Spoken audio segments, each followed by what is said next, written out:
Bisik Bincang Asik. Halo Sobat Literasi, hari ini bareng sama aku Zahra Ramadhani Hanarto dan partner aku hari ini Nanda Septa Dwi Ramadhani, bersama bintang tamu kita juga yang gak kalah asiknya. Saya Bu Syifa, Fatimatus Syifa. Jadi kita hari ini tuh bakal sedikit berbincang-bincang tentang apa nih kira-kira, mungkin kalau boleh tahu nih, kayak kita bakal berbincang-bincang seputar pendidikan ya. Jadi karena Bu Syifa ini tuh salah satu guru di SMA Islam SD Sabilillah, kita mau apa ya, kayak berbincang-bincang seputar tentang pendidikan nih. Nah, kita mau sedikit apa ya, kasih percikan awalan dulu nih. Aku mau bacain seseorang, istilahnya kayak bukan seseorang sih, slogan yang selalu ada di sini, ada di dasi dan juga topi kita, yaitu Tutwuri Handayani. Tutwuri Handayani adalah sebuah filosofi yang tidak hanya menjadi semangat dalam pendidikan, tetapi juga menjadi pilar utama dalam membentuk karakter dan kepribadian generasi masa depan. Selamat datang dalam podcast kita hari ini yang akan mengulas secara mendalam tentang arti dan relevansi Tutwuri Handayani dalam konteks pendidikan modern. Jadi, mari kita selami bersama bagaimana filosofi ini mempengaruhi proses pembelajaran, pengembangan diri, dan juga penguatan nilai-nilai kehidupan. untuk memperingati Hari Pendidikan Nasional untuk semua pejuang pendidik di seluruh dunia. Dalam peringatan Hardiknas ini, Ruang Inspirasi Sisma TV akan mengulik banyak hal tentang bagaimana pendidikan menjadi tonggak masa depan bangsa. Apakah masa depan generasi muda kita cemerlang atau justru sebaliknya? Hadir bersama kita bintang tamu hari ini adalah Ibu Syifa. Kita akan membahas dan berbincang hangat mengenai topik hari ini. Sebelum kita mulai, untuk para Sismates, jangan lupa subscribe dulu ya Sisma TV. Jangan lupa subscribe, like, dan komen, dan share gitu. Nah, daripada kita kebanyakan basa-basi nih, kita langsung aja sikat pertanyaan pertama kita nih. Nah, Bu Syifa, apa sih urgensi pendidikan dalam kehidupan berbangsa dan bernegara kita ini? Oke, Mbak Zahra. Kalau menurut Bu Syifa itu pendidikan sangat penting karena dari fitrah manusia itu memang dituntut untuk selalu melakukan pendidikan dalam kehidupannya. Dan karena tujuan pendidikan itu untuk mencetak generasi yang berakhlak, mencetak generasi yang lebih baik, ini sejalan dengan hadis Nabi bahwa Nabi diminta untuk hadir ke bumi untuk memperbaiki akhlak. Nah, pendidikan beda dengan pembelajaran biasa. Kalau pembelajaran hanya mengajarkan tentang ilmu pengetahuan, sedangkan kalau pendidikan itu kita selain ditempa otak, tapi kita juga ditempa hati, ditempa rohani supaya kita menjadi orang-orang yang lebih baik. Nah, pentingnya pendidikan untuk masa depan apa? Kalau sekarang kita bisa mencetak generasi-generasi yang bagus, kedepannya yang memimpin dunia ini adalah orang-orang yang bagus. Kalau pendidikan berhasil mewujudkan anak-anak yang amanah, yang jujur, yang istiqomah dalam beribadah, maka sekian tahun ke depan yang memimpin dunia ini adalah orang-orang yang berkualitas, yang amanah, yang jujur dan istiqomah, gitu kan?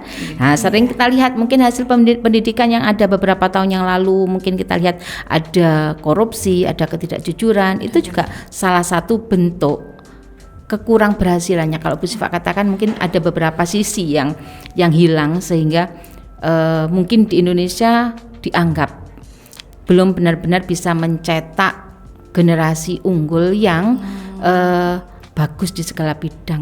Mungkin bagus di otak, di IT, di keilmuan, tapi di bidang-bidang akhlak, kemudian keistiqomahan, amanah, jujur, itu masih harus dikembangkan lagi. Nah, disinilah pentingnya pendidikan itu.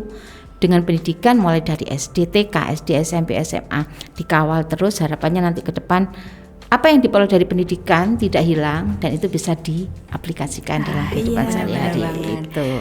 Jadi pendidikan itu nggak cuma soal ilmu dalam berpikir, Iya. tapi juga Betul. hatinya juga tetap ikut gitu lah. Iya, Iya. karena juga menempa akhlak gitu Mbak ya. Iya. Jadi tidak hanya sekedar pintar, kemudian diterima di universitas yang bagus. Tidak hanya itu, tapi gimana diterima di universitas yang bagus, dia tetap berakhlakul Iya, karimah. Nah, Setuju banget nih Kak. Jadi pertanyaan kedua nih ya Bu Siva, apa pandangan Ibu terhadap Bapak Pendidikan kita ini, Ki Hajar Dewantara? oke. Kebetulan tanggal 2 Mei itu kan bertepatan dengan Hardiknas. Nah, sesuai peraturan pemerintah ternyata Hardiknas itu berbarengan dengan apa yo? 1 Mei. Oh, no, kelahiran. Oh, Isa. Iya, no, kok kelahiran Islam? Kelahiran Bapak Pendidikan kita. Oh, iya. Jadi 2 Mei itu diperingati sebagai Hari Pendidikan Nasional itu berbarengan dengan hari lahirnya Ki Hajar Dewantara. Nah, sebenarnya Ki Hajar Dewantara itu kalau saya karena orang Jawa ya ngomongnya Ki Hajar Dewantoro, tapi ada yang beberapa menyebutkan Ki Hajar Dewantara. Saya mungkin lebih terbiasa Ki Hajar Dewantoro. Nah, untuk Ki Hajar Dewantara sendiri itu sebenarnya adalah bangsawan dengan nama aslinya itu Raden Mas Suwardi Suryaningrat. Beliau adalah keturunan Ningrat, tapi tidak mau dengan keningratannya. Beliau mengabdikan diri sebagai pendidik di Indonesia karena waktu itu kita dijajah oleh Belanda, hanya orang-orang bangsawan yang boleh sekolah, sehingga orang-orang pribumi itu tidak boleh sekolah, tidak boleh pintar. Nah, Ki Hajar Dewantara tidak mau seperti itu. Ki Hajar Dewantara pengen semua rakyat Indonesia, rakyat pribumi itu pintar, sehingga beliau juga sempat menulis andai aku orang Belanda di majalah-majalah itu, dan sempat pula Ki Hajar Dewantara ini diasingkan ke Belanda, dihukum di Belanda karena mungkin tulisan-tulisan yang menggerakkan semangat pribumi supaya mau belajar. Nah, dari kesederhanaan Ki Hajar Dewantara dan ketekunan Ki Hajar Dewantara dalam dunia pendidikan itulah akhirnya kiblat kita pendidikan Indonesia itu ke Ki Hajar Dewantara dengan 3 slogan. Ing ngarsa sung tulodo, ing madya mangun karsa, tutwuri handayani. Ya, kalau dilihat tadi sama Mbak Zara yaitu tutwuri handayani, diambil yang belakang tutwuri handayani. Kalau ingal sosung tulodo itu kita itu kalau di depan harus menjadi contoh. Jadi nanti kalau jadi pemimpin, jadi apapun kalau di depan jadi pemimpin itu harus bisa memberi contoh yang bagus, menjadi uswah hasanah yang bagus. Kalau di tengah ing madya mangun karso. Mangun karso itu membangun keinginan, membangun semangat, memotivasi. Kalau di tengah jadi motivator, bukan di tengah ngrogoti jadi motivasi. Kalau misalnya jadi anggota gitu ya, kita di tengah-tengah kita berusaha membangkitkan semangat. Seperti yang dilakukan Mbak Zahra nih sama adik Nanda yang kelas 10. Itu sebenarnya yang dilakukan itu adalah ing madya mangun karso, di tengah-tengah memotivasi supaya adiknya Mbak Nanda ya mau bersama-sama membangun keinginan ini, kebetulan dalam bentuk podcast. Nah, ini ing madya mangun karso. Kalau di belakang tutwuri handayani. Tutwuri handayani itu apa? Di belakang memberikan dorongan. Jadi kalau di belakang itu tidak merongrong. Kita menjadi anggota OSIS, kita menjadi anggota gubuk literasi. Siapa yang mimpin? Misalnya ketuanya Mbak Zahra nih, yang di belakang ini ada anggotanya ya. Nah, anggotanya itu ketika di belakang tutwuri handayani, di belakang itu mendorong supaya apa? Supaya tetap bisa berjalan. Yang di depan memberi contoh, yang di tengah memotivasi bersama-sama, bekerja bersama, yang di belakang mendorong supaya semua program, semua tujuan itu bisa dilaksanakan dengan baik. Itu sama dengan pendidikan kita. Ketika kita melakukan pendidikan juga seperti itu. Guru, siswa itu harus bisa menjadi contoh untuk yang lain, harus bisa menjadi penyemangat untuk yang lain, harus bisa mendorong untuk menjadi lebih baik, begitu. Jadi banyak banget ya nilai-nilai yang Ki Hajar Dewantara baik untuk kita tiru ya dalam kehidupan sehari-hari, apalagi sebagai siswa gitu kan ya. Dan Ki Hajar Dewantara itu sangat sederhana sekali, meskipun beliau orang ningrat itu tidak mau apa istilahnya ya, tidak mau menunjukkan keningratannya, karena zaman dulu antara ningrat dan pribumi itu kan ada kasta ya, ada dinding pelapis.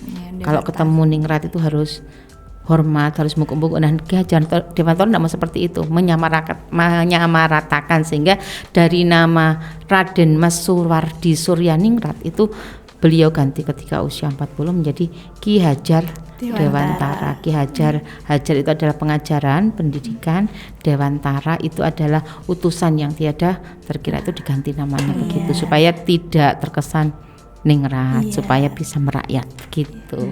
Dan ternyata ini ya Kak, Tuturi Handayani itu maknanya dalam banget gitu ya buat kehidupan kita. Iya, dan kalau kita bisa menerapkan Tuturi Handayani itu kita bisa mengikuti semua program-program yang diselenggarakan oleh organisasi, sekolah, mungkin di masyarakat, itu bisa mengikuti dengan baik, tidak malah menjadi provokator gitu. Meskipun tidak cocok, tidak jadi provokator lah gitu. Apalagi anak muda ya, usia-usia SMA itu kan biasanya suka tidak cocok dengan peraturan-peraturan, suka protes, tidak apa istilahnya, tidak puas.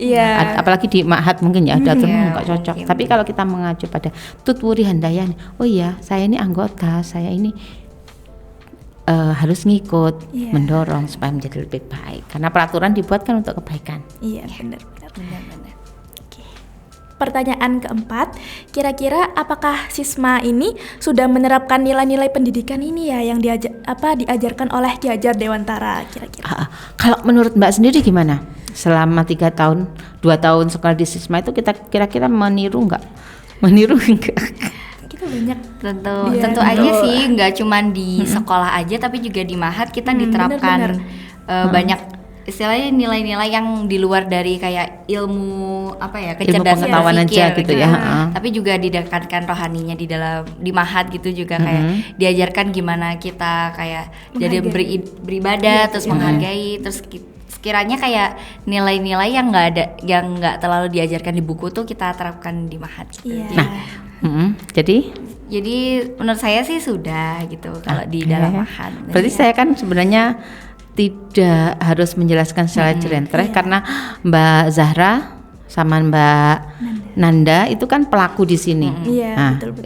Sudah merasakan bahwa dengan sekolah di Sisma itu sudah mengarah ke, terutama yang terakhir tadi ya, Tuturi Handayani. Dan sebenarnya profil Sisma sendiri sekarang kan membentuk generasi supaya menjadi pemimpin peradaban dunia. Nah, untuk menjadi pemimpin peradaban, nah ini kan menjadi pemimpin peradaban itu tidak hanya sekedar slogan, tapi benar-benar ditempa ya, mulai dari TK, SD, SMP, SMA itu kan kita ditempa. Supaya menjadi pemimpin peradaban itu satu, harus mempunyai agama yang bagus. Kalau agamanya bagus, ibadahnya bagus, istiqomah, itu nanti bisa diterapkan di kehidupan sehari-hari. Harus juga bisa memahami Al-Quran sebagai pedoman hidup. Iya kan? Betul. Ada yang tahfidz. Mbak Nanda apa? Terjemah apa tahfidz? Saya kebetulan terjemah, Ibu. Oh, terjemah. Kalau Mbak Zara? Saya kebetulan juga terjemah. Oke, terjemah atau tahfidz kan ya. Nanti bisa diaplikasikan dengan mempelajari terjemah, tahu isi kandungan Al-Qur'an, nanti bisa diterapkan dalam kehidupan sehari-hari. Selain Qur'an nih kita juga punya pemimpin negarawan. Nah, ini juga berdampak di masa depan karena diajarkan bagaimana kita menjadi pemimpin dan dipimpin. Ketika misalnya disiplin makan, disiplin di ma'had, disiplin di kelas, sampai pakaiannya harus rapi gitu kan, harus pakai kaos kaki aja diperhatikan loh, yang sedetail-detailnya, masuk ke masjid terlambat pun berdiri kan, diperhatikan, dengan berbagai macam. Itu salah satu bentuk Sisma mencetak generasi supaya bisa menjadi pemimpin peradaban dunia yang bagus, yang nanti bisa menjadi pemimpin dan bisa dipimpin. Dari pemimpin negarawan juga ada multilingual, berbahasa Inggris. Ini yang sudah dari Singapura kemarin kan sudah harus bicara bahasa Inggris. Nanti Mbak Nanda ketika kelas 11 akan tahu tuh kehidupan di luar seperti apa ya, di negara lain bagaimana mereka berdisiplin, bagaimana mereka menggunakan bahasa internasional, dan kita akan diajarkan dengan bahasa internasional, saintis. Oh iya, nanti ke depan itu kita akan menggunakan kurikulum internasional, kita akan menggunakan kurikulum Cambridge. Iya, dengerin Cambridge sih, dan bakal diterapin di ininya kamu, di angkatannya kamu. Oh gitu. Di Kak. kelas 10. Iya, di kelas 10. Di kelas 10, tapi Mbak Nanda nanti udah kelas 11. Oh iya. Di kelas 10, kelas 7, kelas 1, 2, 3, kelas 3 itu nanti kita, tapi kelas-kelas yang lain juga akan mengadopsi itu untuk digunakan di pembelajaran. Jadi itu saintisnya, belum lagi nanti berprestasi, bagaimana kita mempunyai semangat yang kuat. Nah, dari keenam dimensi yang ada di SISMA itu sebenarnya sudah aplikasi penerapan dari mulai dari ing ngarsa sung tulodo, ing madya mangun karsa, tuturi handayani yang dipunyai oleh Ki Hajar Dewantara,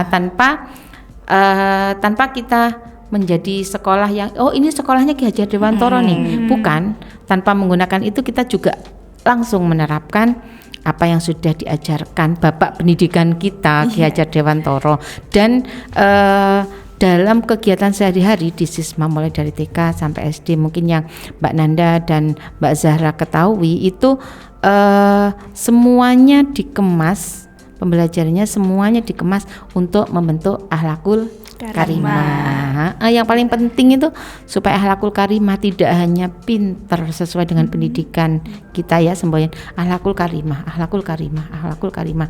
Ketika ada akhlak yang kurang sesuai, diluruskan dengan kerjasama antara sekolah, orang tua, dan guru. Tujuan kita seperti itu, membentuk generasi yang berakhlakul karimah, yang bagus, yang amanah, yang nanti bisa menjadi pemimpin peradaban dunia. Betul, menjadi pemimpin peradaban dunia. Begitu. Jadi setelah perbincangan kita yang panjang nih tentang kayak pendidikan dan juga Ki Hajar Dewantara dan juga nilai-nilai pendidikan yang diajarkan, untuk apa ya, kita closing lah istilahnya. Pesan apa sih yang mau Bu Syifa berikan kepada kita sekaligus siswa-siswi yang masih menempuh pendidikan agar bisa tetap bertahan dan berjuang dalam pendidikan ini? Oke. Kalau arahnya pendidikan itu untuk menjadi orang yang baik di perilaku, baik di pemikiran, dan baik di akhirat, itu tentunya akan banyak, istilahnya apa ya, banyak tantangan, banyak hambatan. Kalau usia SMA banyak pemberontakan di situ, dengan tidak sesuai antara keinginan di hati dan aturan yang diterapkan oleh sekolah. Nah, mulai SMP, biasanya mulai SMP anak-anak itu sudah mulai protes-protes gitu ya, karena mereka sudah punya keinginan tapi ada aturan yang harus ditaati. Nah, ketika ada aturan yang harus ditaati, itu bagaimana kita mengelola emosi jiwa muda kita supaya benar-benar bisa tetap dalam peraturan itu. Karena apa? Karena kalau ada peraturan kemudian kita mau semau gue ngerti kan? Semau gue suka akulah gitu ya. Kita tidak mengikuti aturan itu, maka nanti ke depan akan berimbas di kehidupan kita yang akan datang. Artinya apa? Guru, orang tua itu membuat aturan itu semuanya untuk kebaikan. Untuk kebaikan. Kalau memang ternyata ada peraturan atau ada keinginan dari guru dan orang tua itu yang mungkin tidak sesuai dengan kita, mungkin yang SMA mungkin bilang gini ya, aku sudah besar nih, nggak usah diatur-atur lah gitu kan, ngapain sih ngatur-ngatur, aku sudah besar, aku sudah bisa menentukan diri sendiri. Nah, kalau memang ada yang seperti itu kan harusnya bisa dikomunikasikan dengan orang tua, dengan guru, sehingga apa, bisa dicari jalan tengah, jangan mencari penyelesaian sendiri. Karena kebanyakan anak SMA yang tidak cocok aturan, kemudian mencari penyelesaian sendiri, itu cenderung mencari jalan yang salah, yang tidak sesuai, melampiaskannya tidak sesuai. Entah itu melampiaskannya dengan malah menjadi frontal, menjadi apa ya, senang dilabeli anak-anak yang mokong. Mokong itu apa ya? suka tidak- melanggar, iya, suka iya, membangkang, dia malah bangga. Semakin banyak hukuman, semakin banyak pelanggaran, itu dia malah semakin bangga. Jangan seperti itu. Tapi coba, ini jalan tengahnya gimana ya? Jalan tengahnya gimana? Mungkin ternyata jalan tengahnya nggak ketemu. Ketika Mbak Nana punya keinginan, ternyata aturannya nggak sesuai, nggak ada jalan tengah nih. Nah, ketika nggak ketemu jalan tengahnya, coba kita tetap ikuti aturan itu. Ketika kita tetap mengikuti aturan itu karena yakin aturan yang dibuat oleh sekolah, aturan yang dibuat oleh orang tua, aturan yang dibuat oleh lembaga itu untuk kebaikan kita. Ketika kita tidak menemukan jalan tengah, kita coba bersabar, istiqomah, tetap kita laksanakan aturan itu. Lama-kelamaan aturan itu akan menjadi pembiasaan. Misalnya bangun tahajud. Iya, benar-benar. Enak-enak tidur disuruh tahajud gitu kan. Ngapain sih? Toh sekolah nanti saya bangun 5:30 loh, sekolah nggak terlambat gitu kan. Ngapain juga jam 3:30 disuruh bangun tahajud. Tapi dipaksa tahajud. Akhirnya akhirnya terbiasa. Bukan hanya tahajud, misalnya pulang sekolah nih. Pulang sekolah harusnya langsung kembali ke ma'had. Enak-enak kan kalau pulang sekolah duduk ngobrol-ngobrol sama teman di depan, nggak usah ganti guyon-guyon. Nah, tapi disuruh kembali nih ke ma'had untuk istirahat ini. Sebenarnya ngapain sih? Ini kan juga istirahat gitu. Kenapa harus kembali ke ma'had, ya kan? Nah, ketika itu dilakukan, nanti akan ada imbasnya. Oh, ternyata saya harus menggunakan waktu istirahat dengan baik. Karena nanti setelah maghrib akan banyak kegiatan. Ada dirosa, ada keaswajaan supaya nggak ngantuk. Kenapa sih jam 9:30 disuruh tidur? Kenapa sih jam 10 disuruh tidur? Aku loh belum ngantuk. Aku masih pengen belajar atau mengerjakan sesuatu. Tapi itu dilakukan supaya apa? Untuk membatasi kita dan kita menjadi orang-orang yang disiplin. Ciri orang yang berhasil itu berawal dari disiplin dengan semuanya. Di Jepang orang-orangnya disiplin sehingga biasa sukses. Kebanyakan di Indonesia, anak-anak di Indonesia itu prinsipnya gini, nanti aja yang mengerjakannya, nanti aja lah, toh nanti aku yang ngerjakan gitu kan. Banyak ya. Menunda-nunda waktu gitu. Nanti aja kan masih ada waktu. Jam berapa sih sekarang? Jam 9. Nanti kan dikumpulkan nanti jam 1, kan nanti bisa jam 11, jam 12 kan akhirnya. Nanti aja nunda. Beda kalau orang disiplin. Saya kerjakan sekarang atau saya kerjakan nanti, toh tetap saya yang ngerjakan. Mending saya segera selesaikan sehingga saya tidak punya beban. Nah, aturan-aturan yang dibuat itu tujuannya untuk menjadi lebih baik. Aturan yang dibuat sekolah, aturan yang dibuat orang tua juga tujuannya untuk menjadi lebih baik. Jadi kita berusaha bersabarlah. Harus sabar ya dengan aturan-aturan itu. Untuk anak-anak muda itu sabarlah dengan aturan-aturan yang dibuat, coba ditaati sehingga sudah terbiasa dengan aturan itu. Nanti ke depan akan menjadi orang-orang yang disiplin, yang taat aturan, dan menjadi insya Allah dan pasti menjadi orang-orang yang sukses. Tidak ada orang yang sukses itu tanpa kedisiplinan dan tanpa ketaatan. Nggak akan ada orang yang tidak taat ternyata jadi sukses. Karena misalnya di kehidupan umum aja nggak taat lalu lintas, kena tilang kan? Nggak taat dengan aturan di sekolah kena hukuman. Jadi ya sudah, patuhi peraturan, ikuti semua yang sudah diberikan dengan baik. Kalau nggak cocok, dicoba jalan tengahnya. Ketika jalan tengah nggak ketemu, bersabar untuk mengikuti kebaikan itu. Karena semua untuk kebaikan kita semuanya, kebaikan anak-anak, kebaikan diri kita sebagai generasi muda gitu. Jadi kayak kita yang harus menyesuaikan diri dengan lingkungan seperti itu ya Bu, bukan lingkungan yang harus menuruti apa yang kita inginkan gitu ya. Tidak semua yang kita inginkan itu bisa dengan mudah diraih. Nah, kita harus menyesuaikan diri dengan lingkungan. Tapi satu syaratnya Mbak, kita harus tahu lingkungan itu harus baik atau jangan sampai kita itu kita menyesuaikan diri dengan lingkungan, ternyata lingkungan kita ternyata circle ini yang SMA atau anak-anak sekarang kan circle, ternyata circle-nya itu membawa circle yang kurang bagus. Kan biasanya SMA itu gitu kan. Ternyata circle-nya kelompok anak-anak yang hedon, kelompok anak-anak yang mungkin ada. Jadi kita harus pandai-pandai mencari. Oh ini bagus nih, saya masuk ke lingkungan situ. Dicari gitu, biar nggak terpengaruh. Karena kadang-kadang terpengaruh loh. Banyak sih pengaruhnya. Meskipun di ma'had, ya kan? Di ma'had sendiri kan ada kelompok anak yang begini, ada yang begini, kita ada begini, begitu. Kita mau ikut yang mana? Gitu. Iya, bener banget. Harus benar. Karena kita sudah dibekali kan, ini baik, ini buruk. Cuman kadang-kadang ketika kita itu ada yang buruk, kita tidak kuasa untuk menghindari yang buruk. Ya kan Mbak Zara? Mungkin Mbak Zara pernah merasakan harusnya saya nggak boleh loh seperti itu. Ya, mungkin ya ada beberapa hanya saja Iya. ya bisa lah menahan diri gitu kan. Mm-mm. Untuk tidak terjerumus kepada hal-hal yang buruk gitu. Jadi pendidikannya itu tidak hanya sekedar meminterkan, memandaikan otak, tapi mengolah hati, rasa, batin supaya benar-benar menjadi manusia yang kafah, manusia yang sempurna. Iya. Nah, nggak kerasa nih kita udah bincang lama-lama Lama banget banget, tentang iya, Kak. pendidikan nih sama Bu Syifa.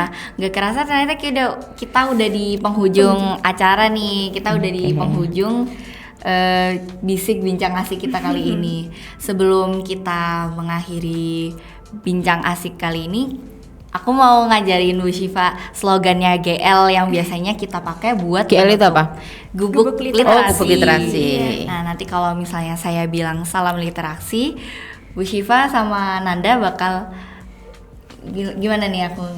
sini? Jadi untuk slogannya setelah Kak Zara bilang gubuk literasi, kita bikin handstand gini. Iya, begini. Aksara membumi. Gitu. Oh gini, aksara Membumi, iya. Oke. Bener. Oke, udah siap ya Bu Syifa? Siap. Mantap. Salam literasi, Aksara membumi. Sekian dari kami, bincang asik sudah akan diakhiri. Wassalamualaikum warahmatullahi wabarakatuh. Terima kasih Bu Terima Syifa. kasih Bu Syifa. Assalamualaikum warahmatullahi wabarakatuh. Pendidikan anak usia dini sangatlah penting sebagai fondasi awal untuk menyiapkan anak-anak menempuh pendidikan lebih lanjut. Oleh karena itu, pendidikan usia dini dibuat dengan bermain dengan menyenangkan agar anak-anak menjadi cinta ilmu dan siap menjadi pembelajar sepanjang hayat. Hari Pendidikan Nasional 2024 bisa dimaknai sebagai semangat guru-guru PAUD untuk selalu menghadirkan keceriaan dalam bermain dan belajar sehingga setiap anak dapat tumbuh dan berkembang dengan maksimal sesuai dengan potensi dan kebutuhannya masing-masing.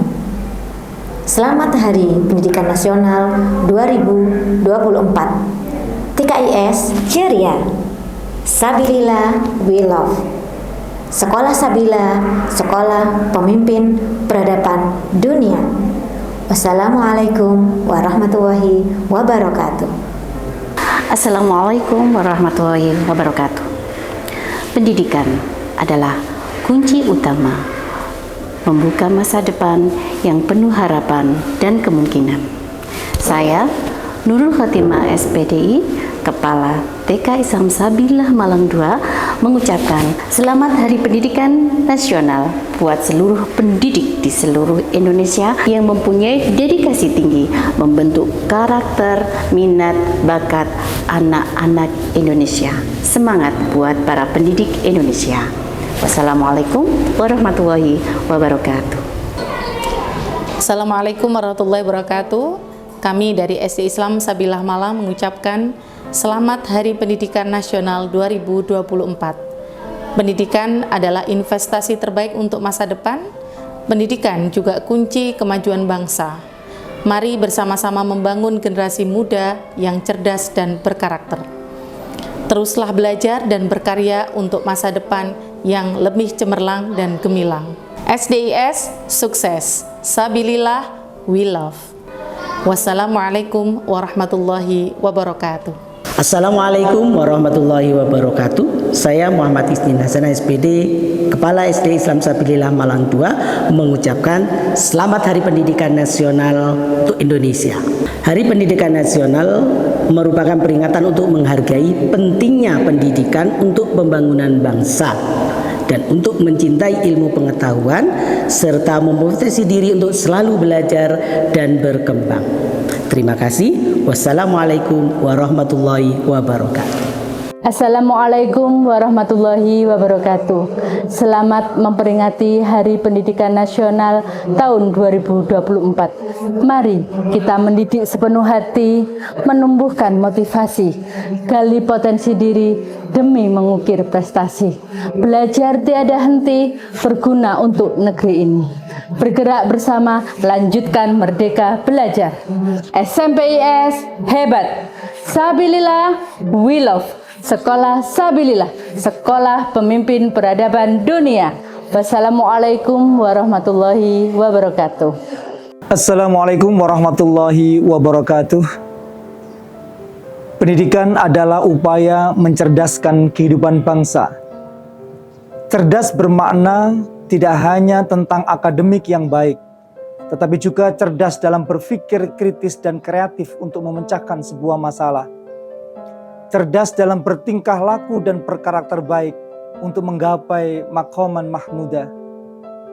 Cerdas dan terampil melakukan refleksi untuk memperbaiki diri. Pendidikan bukanlah hanya tentang mengajar, tetapi tentang membuka pintu menuju impian, menjadi generasi pemimpin peradaban dunia yang agamis, Qur'ani, negarawan, saintis, multilingual, dan berprestasi. Saya, Idira Tommy Baisa, Magister Pendidikan, Kepala SMA Islam Sabilah Malang Boarding School Sistem Pesantren, mengucapkan Selamat Hari Pendidikan Nasional tahun 2024. Assalamualaikum warahmatullahi wabarakatuh.